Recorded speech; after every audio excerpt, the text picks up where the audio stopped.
Yo, it's the Life is Dope podcast. I'm your man, Graffiti. Yo, what's good? It's Davey. How you feeling, bro? Yeah, I feel great. At the moment, Trump has not been impeached yet. Okay. You think it's going to happen for real? Maybe not this year. If it happens this year, I'll be like, wow, that was fast. So, correct me if I'm wrong, because I'm not the most political motherfucker, but if we impeach Trump, does that make Mike Pence the president? Yes. So do we really want to impeach this motherfucker? Nah. Yeah. It gets very tricky because they all some clowns. That's real. If you just get rid of the head clown, you still got like all the... But is he really the head clown? I think he's just like the dumbest clown of the crew. So if we get the clown that really knows what he's doing, we might really be fucked. Deep or not? I mean, you already have an administration full of clowns, so you got to shut the whole circus down at this point. Oh, circus talk. Bars. Hell yeah! What else is going on in the world, bro? North Korea is still firing missiles. It's getting further. This one was like 500 kilometers. Hey, bro, I fucks with North Korea. Straight up. All right, that'll you don't fucks with them niggas? You by yourself on that one, bro. I'm just saying, man, we don't want to be their enemies, and they over there like, hey, we don't care. We'll blow some shit up. But they also just talking mad shit. They're like, yo. But I mean, that's... Death to everybody. I'm like, man, let your missiles go like... pop off first. Yeah, like your missiles just ending up in the ocean and... So Davey's saying he wants them to pop off, and I'm saying like I fucks with them. Like at first I was kind of nervous, but then I'm like, after I saw how far their missiles can go, I'm like, nigga, them shits ain't doing nothing. Ass down. Little ass missiles the fuck out of here. Anyways, I fuck with y'all North Korea. If y'all listening to North Korea, man, y'all my niggas for real. Hold it down. Like, hey, save me a spot. Shit, I'm with y'all. Fuck what they talking about. Anyway, what we got here today? We got a special guest in the building today. So we got you said a raptivist? An activist. Artivist. Damn, I already for artivist. Artivist. MC, mover of the crowd, master of ceremonies. Oh. Woo. Miss Bianca Mikahn. Y'all make some noise. Hey. How you feeling? I'm good, man. I'm here. There's some things that are amazing and some things that are horrendous, so I average out to okay. You want to talk about the horrendous or the amazing first? Because horrendous is a hell of a way to explain some shit. I know, right? I'm a fan of hyperbole, but it's also accurate sometimes. Let's talk amazing. Let's talk amazing most. What's going on so amazing in your world right now? What do you do? Tell the people about yourself. Well, real quick, before we get into that, let me drop this disclaimer for everyone in the room. Shit. You are being video recorded. Yeah. So if you doing anything crazy in the background, now we got to drop disclaimers. Everybody can see that. So shout out to Squizzy Taylor back there reading the Playboy. just keep the cover down, man. Keep the cover down. All right, work. That's all I wanted to say. I didn't want to make. We be having guests and shit, and they don't be knowing that they on the show too. Word. But yeah, go ahead. My bad. I just wanted to drop it's back really to you. Okay, you know, because I would have had the nice blank like. So about propriety in our scene, well, you know, and then Squizzy back there just like Jack. She said titties is a bouncer. I think there's room for everything. I utilize sound waves and some of my thoughts and things like that and experiences to kind of help liberate other communities and folks that I come across.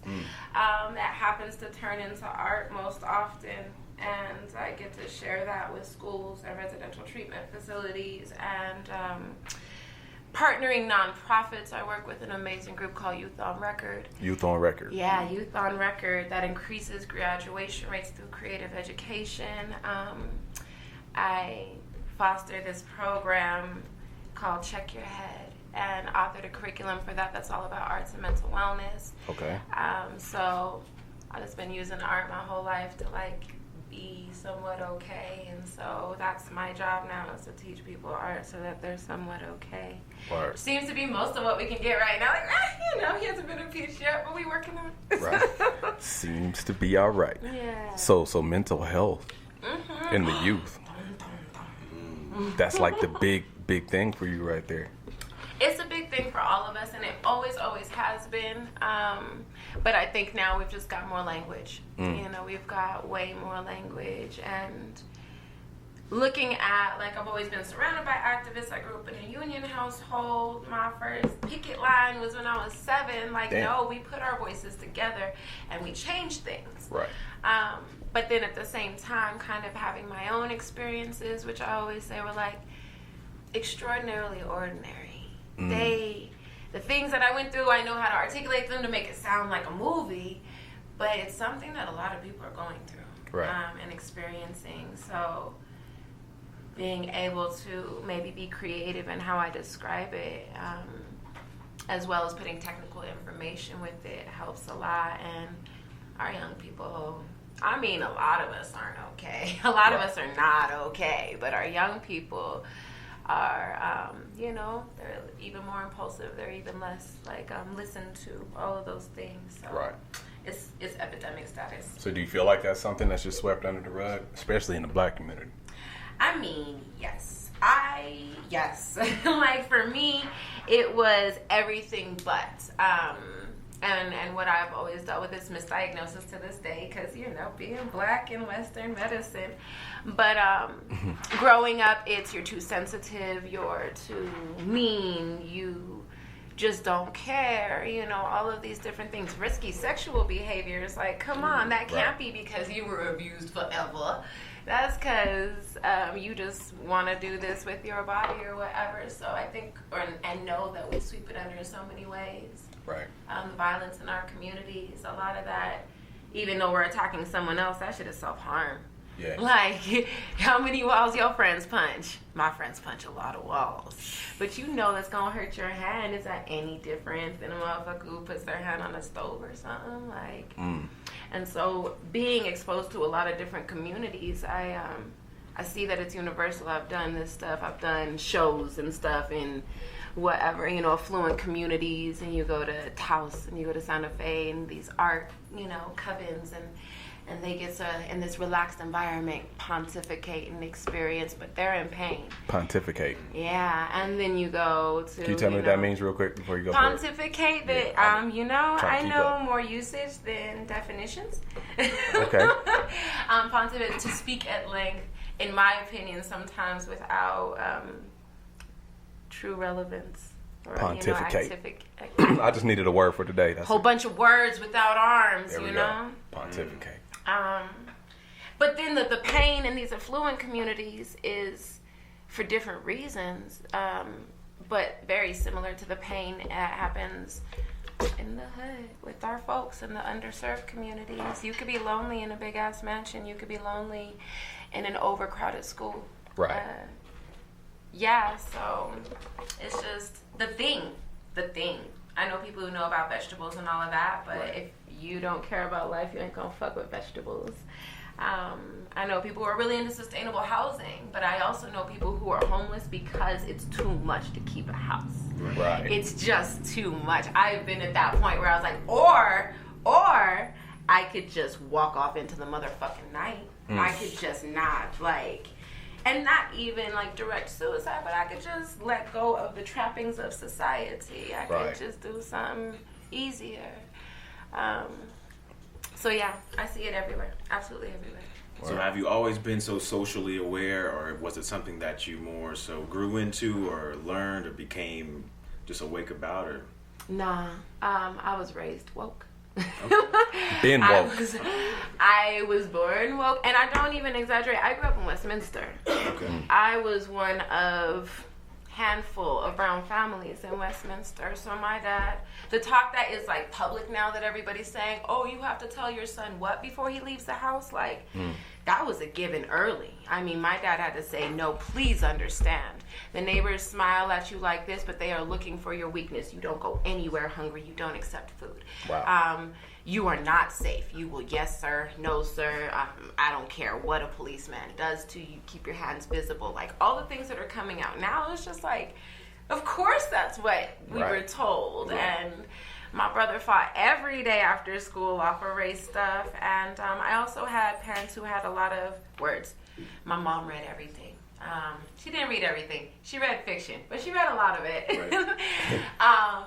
And my dad was just always seeking and searching and, you know, pushing. He was always just an activist heart. And then my uncles were educators. Andre Shaw, who was all over DSA and Manual, Montbello, coaching and Shouts stuff. to Andre Shaw. Yeah, you familiar? I knew somebody in the room would know that name if I say it, because somebody always knows that name. So it was just those things, the disparity between my experience and somebody else's, the fact that I was going to be alienated, the fact that it wasn't fair, but I had to perform. All of those things were just, that's common sense, you know? Did you ever feel like an outcast or a weirdo? No, I fit everywhere I go. You saying that? Because I'm just saying, because you use words like what? Pontificate, or whatever that word that I didn't know? Pontificate? Yeah. I don't fit anywhere I go. But I fit in myself. And so it makes it... I actually didn't want to be a performer. But if everybody's watching you anyway, then you give them a fucking show. That's real. That's a quotable. So speaking of being a performer, you are an MC. I am. Yes, all. With that rap like. What is the rap like? What's that rap life like? That's a tongue twister like balls. A motherfucker. It's balls? No, it's great. I'm so addicted to it. No, dig, because I came from the poetry side of things. Poetry pays far better. Okay. Poetry has a more linear mode of promotion. Poetry it's more accessible. As long as and I wouldn't say, I think overall it's the same principles, but there's just a lot of, I feel like, bumps and blocks and interesting things that happen in the hip hop space. So you take depending on where you come from, you take a pay cut when you go to, I took a pay cut to be a rapper. Right. I can't quit it though. I just need it. I just fucking need it. Like, it's called passion. It's just everything. It was hard when I was pregnant and while I first had the baby, I wasn't memorizing. And that's exactly where those things, like those rhythms, when I have anxiety to this day, those rhythms, like they help steady my heartbeat, literally. And they help organize my thoughts when they're racing and things. So having new verses to run is the thing that keeps me from being wild a lot of times. Right. Poems do some of the same. But actually, it's the rhythm. It's like being like dum ba da da da da da da da da da. Right now, that's one of my verses I have, and I'm just like, it's the fact that it has an anchor. Steal that shit and make a beat right now. Look, you got on the computer right now. You about to produce that shit right now. He just sampled and looped you. Of course. I'm saying that has been a new thing. Like I've always played and tried to play viola growing up, but then that was one of those things. Like I didn't have, my parents were working all the time. You know, I didn't have access to the camps and the extra and the tutors and whatever, so I had to make my art something that I could teach me. Right. And something that I could take to the next step, and both of course poetry and emceeing were just that. It also gave me equality, or helped with that. I wanted to do what my brothers were doing. I have a family full of brothers, and they were my friends, and like their friends were my friends, and I just always wanted to be as much as they were. And this was one area where it's like, okay, I can try and wrestle. And like, I have heart. I am the size I am. And I can do this, I can do that. But this is one area where, at least in theory, it's like a level playing field, and math is math. Word. Like, I could be just as human as you here. In theory. Bars. As a raptivist, how do you feel about the current state of hip hop? I'm really excited. I'm really excited. Why is yes, because there's so many good things happening. There's so many good things happening. Trap rappers are writing their bars the way jazz artists were writing their bars to a certain extent. Yeah, the timings are different, but they're getting back into just pure cadence. Yeah, like the content is super challenging. I was working at Youth Thought Record on Saturday, and there were some young ones dancing to a song that I had to stop and be like, oh, what we're not going to do in public is dance to the song and saying somebody's got a dick for everyone. It's like, hold on, what? Like, for everyone, he said. He said somebody got dick for everyone? I'm sure I don't know the exact chorus. They were making a dance to it because they're a dance troupe. Yes, exactly, right? But Hell no. it was You walk a in lot. there and they all juju and I'm like, I dick for everybody. Everybody, and they were playing in the courtyard, Just and it humping was the air. just booming across all the apartment buildings, and I was like, we Hey, have to the stop beat was this. probably lit though. The beat was super lit. That's how you do it. I think that there's something for. I think it's a really important time to know what you want. What you want, you can find and support. Word. It's all right there. I don't think because now this is my thing with mental health. Even I don't think because we're talking about trying to be healthy, it means that we talk about being healthy. I know people who are rapping about all the right things, and they are breaking everything. Right. Like, I trust people who can talk about their imperfections, who can talk about their struggles, who could be like, oh, dude's got a song right now. It's like, no, that I saw that move people. Right. I saw that be like, you know what, here's some things that I need to work on. And I did a round of that. Actually, me, Speech, my friend Day, like all the head raps. You said it. I said the word. The head rappers. Oh, I haven't worn a head wrap in so long. Graffiti be so problematic, man. I She can't said sit shit. I don't far know. enough in the I chair. know it's gonna make her melt and shit. Oh, Jesus. Head wraps. I told everybody stop got that calling on me a camera, right? queen, Goddamn. like 7 years ago. Don't call me queen. Don't. And now Don't maybe, call you like, queen. Hold up, pause. You said don't call you queen? What's Explain the that, point? please, What's the 'cause- point? No, because we're on the Yeah, same no, that's page. exactly. Yeah. I saw people be called queen that were breaking everything and lying a lot. I saw people who still call themselves king who were charlatans.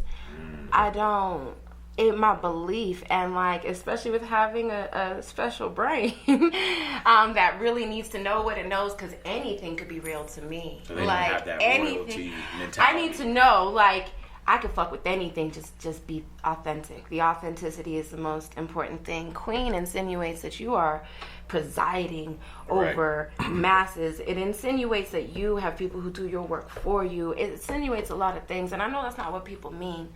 But, like, I'm all set. Call me real. Call me honest all day. Call me genuine. And, like, yeah, cool. If you want to bow, then that's awesome. Like, I feel like I'm big sometimes, too. But don't call you I'm all queen. set. That shit's a game. And it didn't get, like, the first time I got into it, didn't get anybody anything. When I went through a breakdown in 2010, and so did most of my crew. Like, legit mental breakdowns.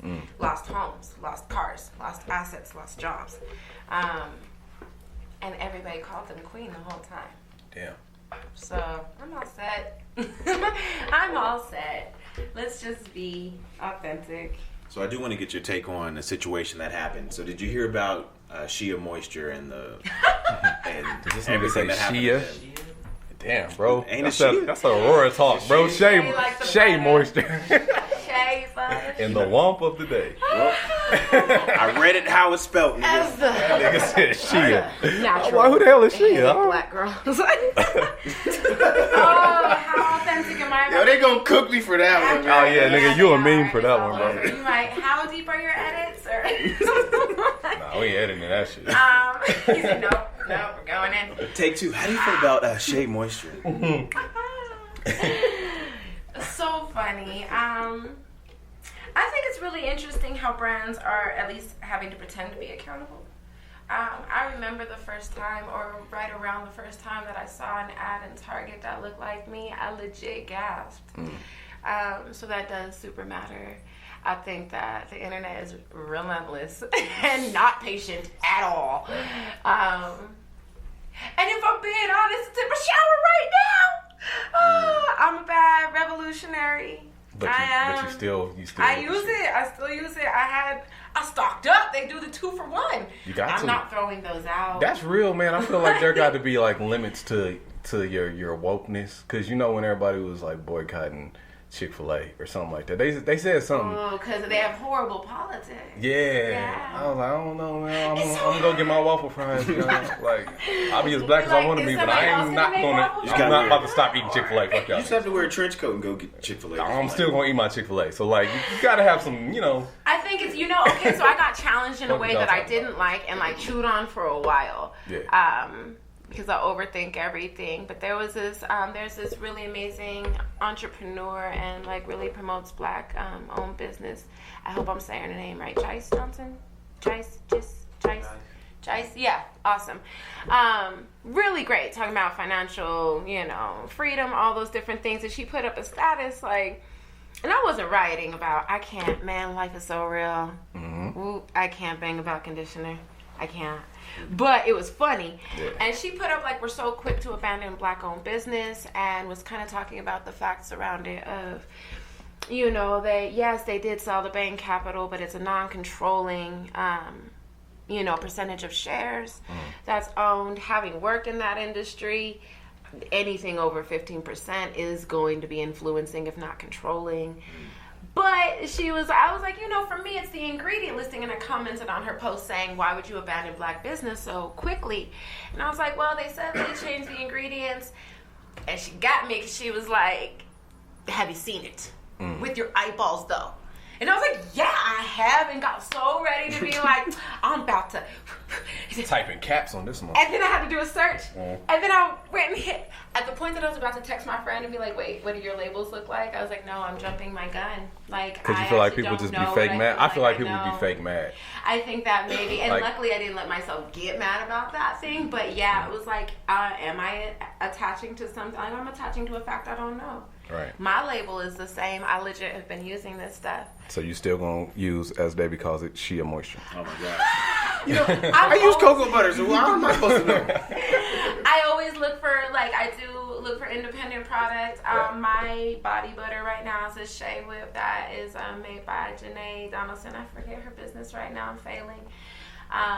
If my friends make it, I'm gonna do that first. Definitely, right. Always. But these are from DC, from Duke. Do you feel like it is tough for Black people to support Black businesses? I know that it is. Why? Because we've been trained. Because growing up in America, have you read Blink by Malcolm Gladwell? I ain't gonna lie to you. No, it's okay. I'll lie. Yeah, I will. Yeah? You said you will lie? He's a total. We ain't read that shit. We read it last month. No, it's the basic principle that anything that has gone through rigors or challenge or anything like that is you're going to have to ask yourself an additional question, even if you didn't teach yourself that question. It just happens. It's why Black folks in general get less smiles on the street than anybody else. It's why women don't always meet everybody at the table because they don't introduce themselves. It's so many things. Yeah. Because we've been taught, like, not that. So even if you're thinking, oh, I've been taught not that, and I'm going to go around that to actually get to that, that's 3 extra seconds of having to contemplate. How fast do you make decisions online? Right. Yeah, about 2-3 seconds, right? Before you leave or stay on the website. Yeah. So that thin slicing is what it's called, and what Malcolm Gladwell talks about is the decisions in a moment that make us say yes or no to something. So what about Black businesses? Aren't Black brands allowed to expand past the Black consumer? Oh. Or are they not? I know we're about to get at it. We're going to argue. Go ahead. Are we? Yeah. I don't think we are. I don't know. I hope not. No, me and Davey are going to argue. Oh, okay, because cool. essentially that was the issues that Shea Moisture was trying to serve other, appeal to other demographics. Can they do that? I think that, if we are going to talk about genuine financial freedom, then we absolutely have to. We don't have the economic power in our community to, generate that. It's going to take so much time if we do it just between us. Right. My music is not just for Black folks. I very much hope, and when I was younger, that was important to me because especially being mixed Black or coming from Westminster, I needed that confirmation to be like, we're us, right? Right? I'm you, right? Now it's the things that I need to talk about, not all my students are I have mostly Mexican students. I need to know that my tribe can be outside of folks who look like me in the same regard when we only have a little bit that we feel like is ours. Right. Then how do we make sure that we have our space while still extending out? I don't know. And what I thought you was about to get at is Big Baller Brand. because we talked about this before. How He got serious in his eyes. nah, because we were talking about how, you know, they're selling the sneakers for like $495. We know you buy them. Hell no, I can't afford them shit. But see, that's the issue. Like, just because you can do that, is it okay morally? Like pricing out your market? Yeah, because I mean, the sneakers is like what, like $495 or something like that. It's $500. Yeah. But you know, his core market is young black men, and most of them can't afford that shit. But he gonna get that check regardless. Like, is that okay? Because at the end of the day, it's a young black brother getting to the money. But I think it's okay because if I got robbed somebody to get some sneakers, it'd be cool. Like, goddamn. If it causes, I think that black brands are allowed to have nuance. There's allowed to be, you know, expensive black brands and affordable black brands. No, completely. And I think a brand, like when I was in sales, that's what you do. You don't have high ticket items just as your, I mean, you can definitely. But if you're thinking about accessibility as well as like having that high level quality, then you just have a range. You know, you have your high ticket items that people might only buy once every year, 2 years, something like that. And then you have your things that maybe they'll pick up all the time. So something like that, having different levels of those shoes, or I don't know exactly what that looks like, because folks are still gonna get clowned if they have the cheap ones. Right. But having that, you know, like, okay, are you gonna do hats as well? Can you make your hats maybe a bit more affordable? Where's space for this population in your market? Right. So I think that's where the confliction happens, is the black brand. Because, all right, for instance, say I want to sell a hoodie. Say I want to sell it for like $150. You look at me selling that for $150, niggas gonna be like, bruh, like, come on now, that shit's expensive. But you can go to the mall and get like a terrible hoodie with less quality for the same price and not blink twice. Talk your shit, graffiti. I'm just saying, you know what I'm saying? Because it wasn't a black brand. Like, no, it's very true. That's that bullshit. You know what I mean? I'm gonna buy a piece of art from a gallery, but not necessarily off the corner. But then I feel guilty for trying to charge for what I feel like it's worth. Like, I shouldn't feel guilty like that. But why does black have to be on sale or? That's what I'm trying to say. That's my question. That's what I'm trying to say. Right. Why we gotta be discounted 3 for all the time? $1 and all of that we don't. And I think that's a wonderful thing. Is now we can really.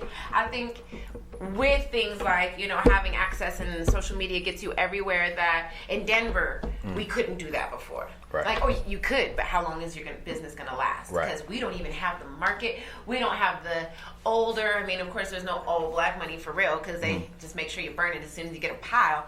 Like back then, we're good now, right? Yeah. Nah. I can't believe.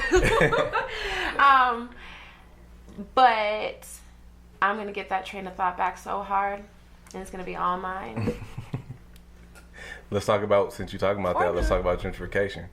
Since we in the east side, Rhino, whatever you want to call it. Yeah. How you feel about it? It aches, it hurts. None of my schools are up. Now, that's in Westminster. My schools weren't up 7 years ago. None of the schools I went to, my history is literally saddens through the hourglass and things. Like, I wonder a lot of things. I wonder what it does to people when you can't look back at where you were on a physical standpoint, and the value of that when your environments aren't treated like institutions.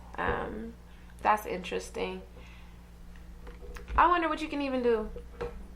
It's math, right? Yeah, but I suck at math.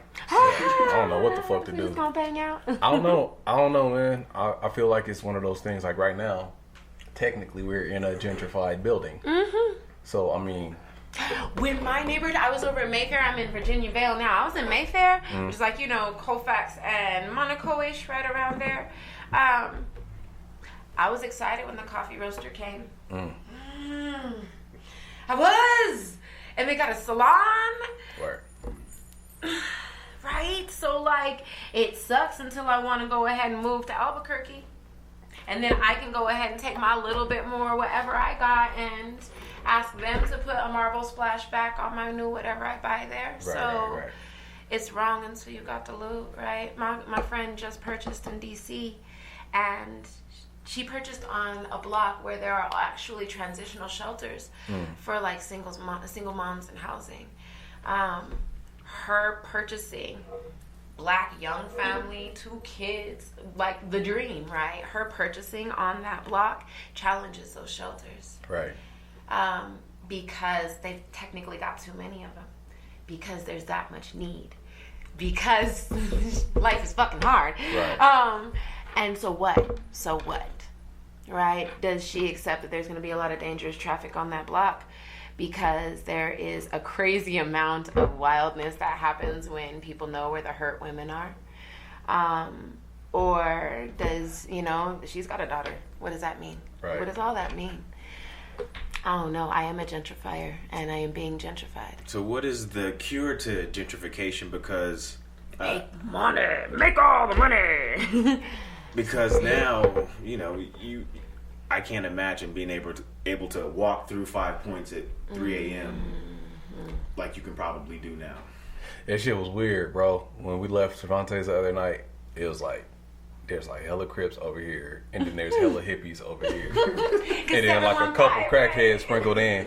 I'm like, this shit is weird. I don't know how to feel. Like, do I grab my strap or do I go make a friend? Like, what's really going on? Do I try to get a bag out here? Because I don't know what be going on. Because the issue isn't them making it nice. The issue is that they make it nice and then they price out and displace certain demographics. And did they make it nice? Did they make it nice because they didn't build sidewalks? Right. They didn't. Developers came before. The developers decide which real estate is going to be valuable. Yeah. So all of that, all the crap that goes into, well, if you had kept it this way, because I did that.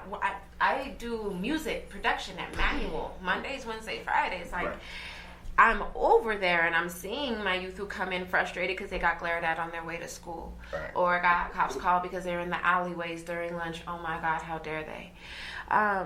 And I guess let me correct myself. Make it their version of nice. Yeah, but even technically, like, I have a baby now. I would very much prefer a wider sidewalk that I don't have to, like, off-road her through. Right. But it wasn't... the developers came through and decided which small businesses would get loans. It wasn't like we weren't trying to keep our neighborhoods nice. Right. We didn't get the loans. We didn't get folks being working. The investment wasn't there. So at the end of because the day, right when you got that $150 hoodie, if I come to you and say, no, I know we need a grocery store here. Right. I know we do. There's still food.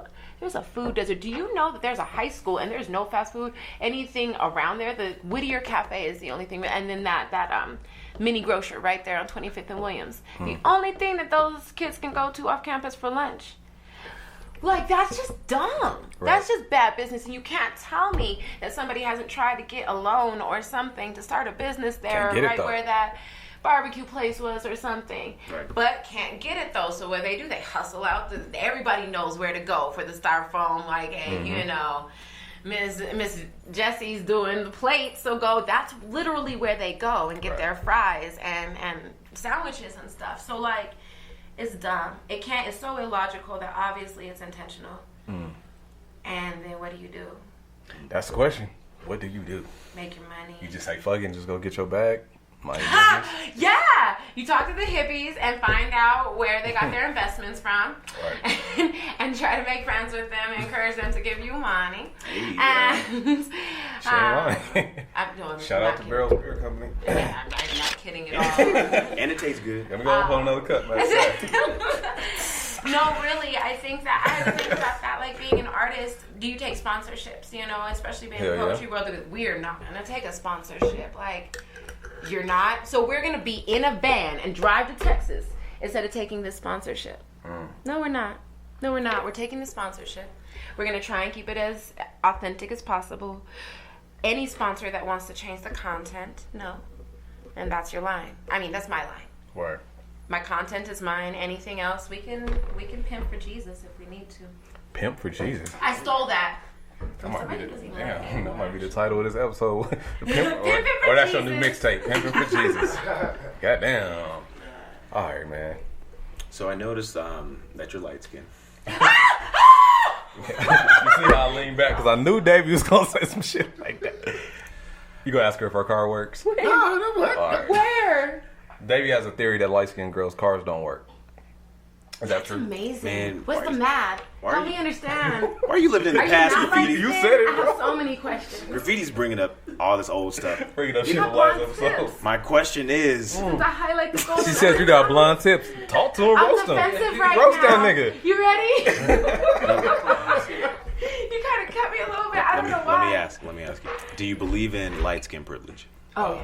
Oh, serious. Come on. Yeah. He all smooth. I it thought out, you were too. going to ask me. I was hoping we would talk about colorism, yeah. Why y'all so close? What's happening? Because I was ready to fight. Damn. You see, I have my hands on the bone. I was like, where are we going? No, I don't know. And it did make me a little nervous. Like, Light skin privilege? Yeah, I don't ask the crazy questions. That's graffiti. Yeah. I mean, you started a little stuff. No, come on, yeah. Yeah.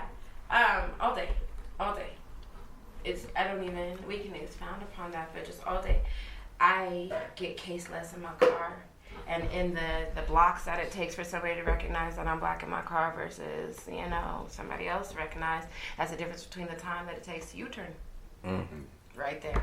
Do you feel like you're discriminated in the community for being of lighter complexion? Does it challenge your wokeness? Hey, that's a real ass question. Does it challenge? No.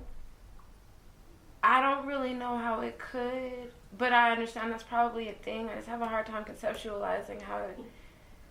Maybe it's because, like... I think he's trying to say, like, you too light skinned to be that woke. Oh, That's black not what I motherfucker said. you ever met. That's not Y'all met Susie Q. Smith? That's not what I Have you said. met Susie Q. Smith? Actually... Hey, shout out to Susie Q. Smith, man. We're gonna Yeah, have shout you out on to the show, too. Susie Q. Smith. Yeah. No, you have to fight for your blackness more. So, like, when I was saying I don't fit anywhere, like, you're too black for folks, you're too white for folks. But you have to fight for your blackness. And I've definitely seen people who chose, kind of. I had, growing up, friends who didn't go in the sun. Not friends, acquaintances. I tried to make her my friend, but then I realized we didn't both like hip-hop. I was like, that was the first time I realized there's different black people like that. I was like, wait. There's the niggas that like hip hop, and then the other ones. Yeah. And I met some of the other ones, and I was like, I thought we were going to be a dance crew. I really did. Did you hear that new Reba McEntire? Fuck no. She was like, I can't go to the pool because my mom said I'm getting too dark. And I don't. Whoa. This has been fun. I gotta go. But no, once I decided I wasn't going to polarize from it. And so I went in the other direction. I tried to talk super black and less Westminster for a long time. Couple years, right around middle school. And then let that go. No.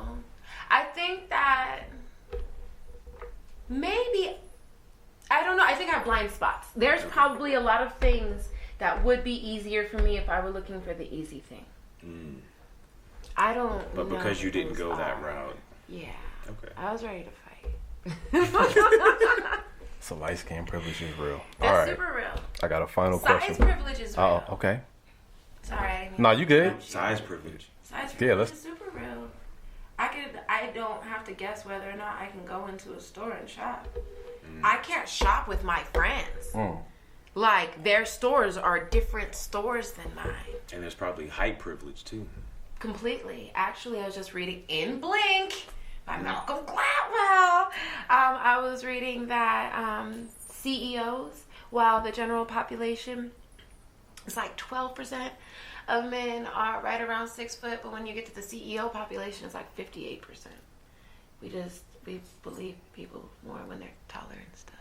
That's interesting. I said some shit like that last time. Because when we were talking to Mike Gomez and Adrian Swish and all them, I'm like, damn, all these cats with this money is like tall. And I thought I was bugging out. Tony but you just Robbins made confirmed a it. whole That thing shit off weird. of being tall, deep voice. Yeah, different things like that. And every time I meet somebody that got like real money, Yeah, they be talk to tall. them. I'm like, because people just believe them more. so I'm not tripping. No, the math stands as Yeah. these are the people who will, in general, now there are CEOs they named, and I forget the gentleman's name, but he's like short and black, and he's one of the top CEOs in the nation. So, I mean, these things happen, but the layers of better that you have to be are uncanny. Right. Damn. Shit gets deep, man. So I'm going to ask you one final question, then we're going to let you roll. Come on. If you had to leave one thing with the earth, what would that be? Oh, wow. Wow, you know what's interesting is I'm becoming a new person. So I had 2 answers rush to the front of my head at once. Before, it would have been my books. I've kept all my books since. Most all my books and journals and rhyme books. I make about 120% more than I release. Because I'm doing this for survival. This is every day. This is like when you want to grab a bottle, when you want to grab this, you go ahead and grab your rhyme book. So I would have said my books, but I had a seedling. Okay. And so she's a person, and I guess she's my mini, and she's going to go ruin everything. Yeah. That's dope, but I worded that wrong. I don't understand. I meant a message. Like, what would you say to the world? Like, knowledge-wise, what's something that you would leave for the people? I dig. I was like a time capsule.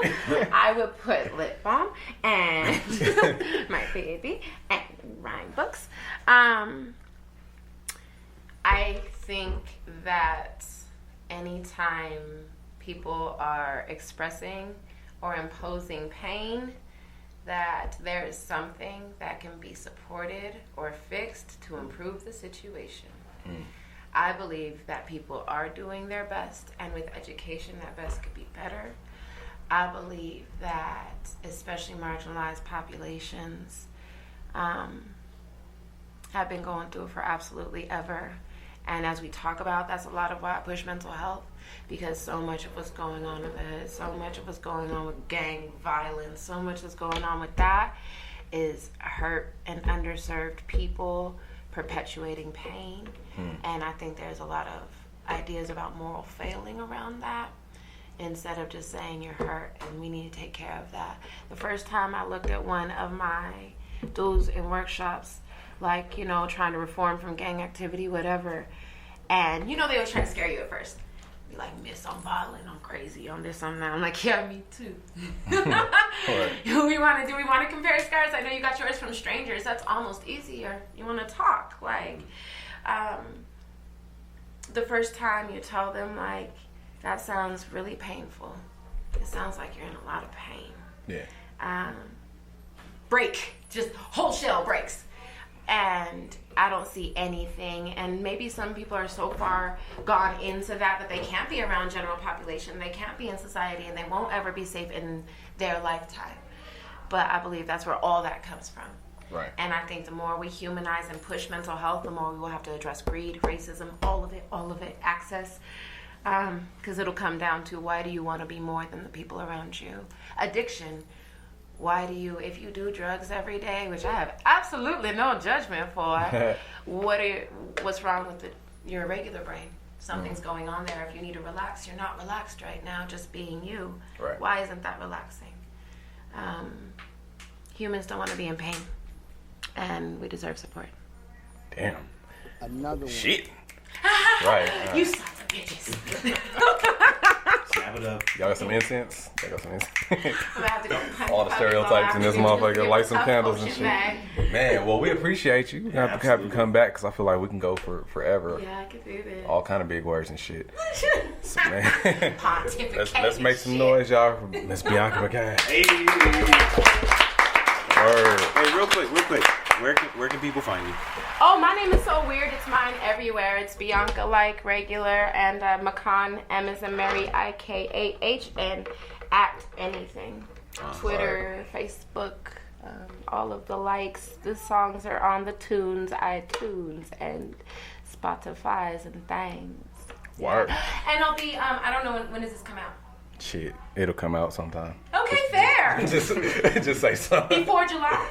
Yeah. Okay, I'm headlining the Inner Peace Out Festival on July 27th. Okay. With a Randy band of characters. Sweet. And that should be a real good time. Word. And quick shout out to our producer Julius for holding it down on the boards. Man, shouts to Bang, Jay. bang. Hey, Most my important man. job, actually. You got anything you want to add, Julius? Get money. Huh? Hey. Niggas. Hold up. And a shout out. Hold up. We got somebody else back there. Nico, come here real quick. Oh. Yes. Yeah. What's going on? Y'all make some noise for Nico real quick.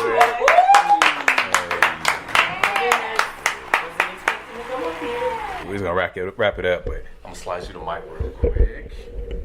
Gotta put the audience on spot. Hi, everybody. What's up, Nico? So she was talking about the youth and like mental health and violence and all that, and you work in that field. So I just wanted you to shed some light real quick. I've been working with, I started off working with teenage girls 9 years ago.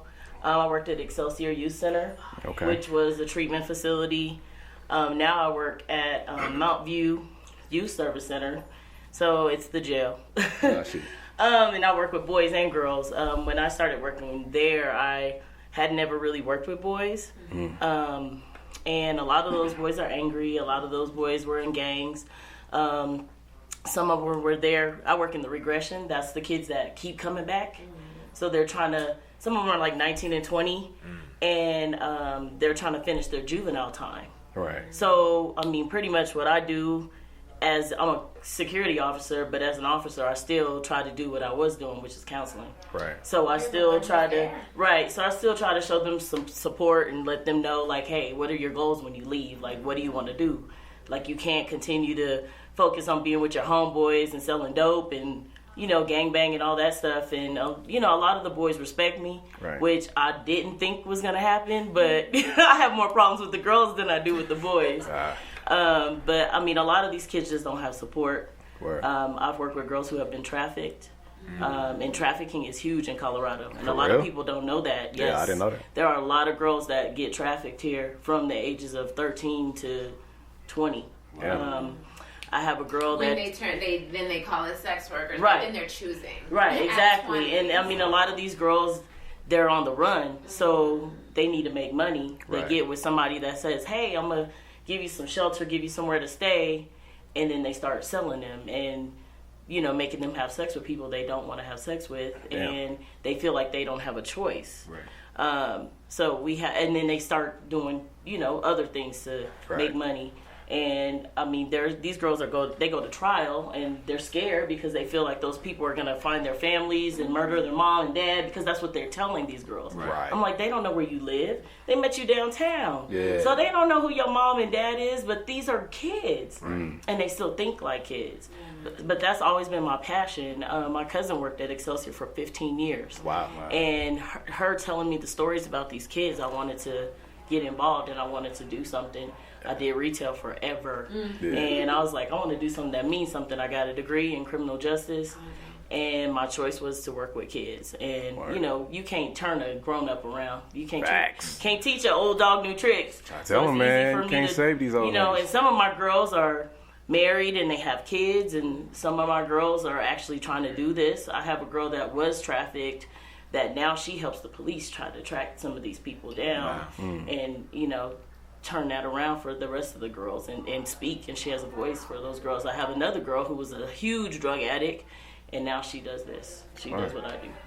And to speak to that, not to like beat a dead horse, but most of our mental health response is happening in the justice system. So, I mean, if we think about that, so we get a young person ends up going through whatever they go through and making these decisions without a frontal lobe, mind you, and gets judged for this and gets penalized, and then you find out inside of there, first of all, I'm amazed and so thankful that you have that training, because and no criticism of them, but most of the security guards don't. And they don't care. Most of the people who are, taking care of our underserved youth don't even have training in this, and suicide prevention and these things. I do those trainings, and so a lot of our law enforcement is not trained. They will be. I hear there's some great things happening there, but most of our mental health support or finding diagnosis happens in jails. So if somebody, after making a bunch of challenging life decisions, find out after getting a sentence that they have bipolar disorder, all fucked up. And trauma. It's a lot of trauma. And they don't understand. Some of these kids were already sexually molested at home, and that's why they do the stuff that they do on the streets, because sex is love. Like, they feel like this is how I get support. Like, this is how somebody loves me. This is what I've been shown. So, yeah, a lot of kids do have bipolar disorder, and that's big in the African-American community. And, it's a stigma with us. Like, you can't talk about people being crazy and needing drugs and stuff like that. You know what I mean? we cannot, right? Right, Like, exactly. you know, We've been through a lot as a slavery people. Disorders, You know what I'm saying? And and I was actually talking to my daughter about this. My daughter's 16. And I was telling her, you know, because I have a 20-year-old son. He has bipolar. He takes meds. And it took us a long time because rural mental health, it is really hard to find a doctor who could actually, like, who gives a shit and actually really cares. And the doctor, I mean, it took us long, like at least a couple years for him to get on track to the point where he can function without having, like, you know, serious depression or, you know, having these outbursts where he's just pissed and doesn't know how to control that. But now that we have the right meds, he has the right dosage, he's doing well. Right. He's trying to finish school and do what he's supposed to do. Yeah. But I mean, a lot of black people just don't have that support. And when I was working at Excelsior, I knew all the black people that worked there. That's how small of our community was there. You know what I'm saying? And it's about maybe 5 or 6 of us, but we really gave a damn about those kids. Right. And a lot of them were not black kids. Hold up, because we're gonna have y'all back. Because this is like a whole nother show right here. Yeah, it is a whole nother show. We already gonna wrap the shit up. Thank you for bringing me up here. We appreciate y'all, man, because y'all gotta help. We gotta help these kids. These kids is really what matters. So we appreciate y'all for real. We're gonna clap it up for Nico. Hey. Word. Goddamn, man, lots of knowledge. Life is So podcast. I'm Graffiti. And I'm Davey. Or Skirt.